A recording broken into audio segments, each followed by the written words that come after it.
the jurisdiction and powers of the high courts. Ans. Jurisdiction of high courts. The Constitution does not make any detailed provisions regarding the general jurisdiction of the high courts.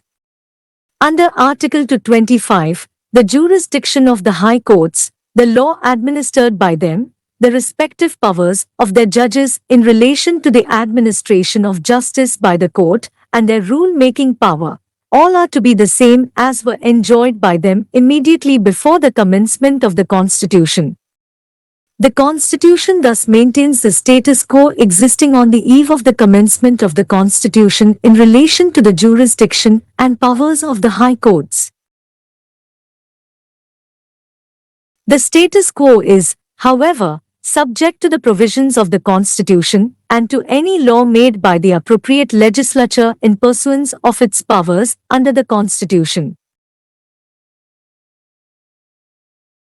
The proviso to Article 225 lays down that any restriction on the original jurisdiction of a high court regarding a revenue matter, or an act ordered or done in revenue collection, existing prior to the commencement of the Constitution, will no longer exist.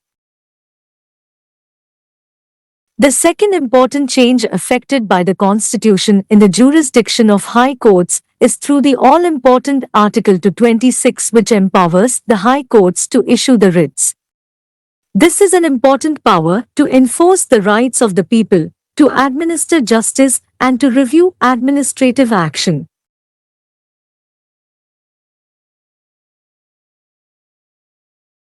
According to Article 226, 1 of the Constitution, it may be issued to any person, authority including in appropriate cases, any government within those territories, directions, orders or writs like habeas corpus, mandamus, certiorari, covenanto, prohibition or any of them for the enforcement of fundamental rights conferred on the people in Part 3 of the Constitution. It may be pointed out that remedy under Article 226 is discretionary and the court may refuse to grant the remedy under Article 226 if adequate remedy is available to the petitioner.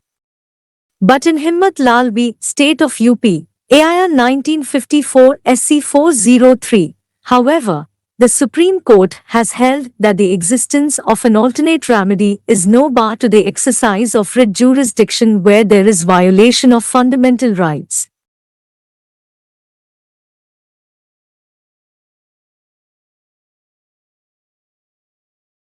Power of superintendence. According to Article 227, every high court shall have superintendence over all courts and tribunals throughout the territories of India in relation to which it exercises jurisdiction, except any court or tribunal constituted by or under any law relating to the armed forces. The power of superintendence under Article 227 is of an administrative as well as judicial nature. This power, being an extraordinary one, is to be sparingly exercised and in appropriate cases to keep the subordinate courts within the bounds of their authority and jurisdiction and not for correcting mere errors.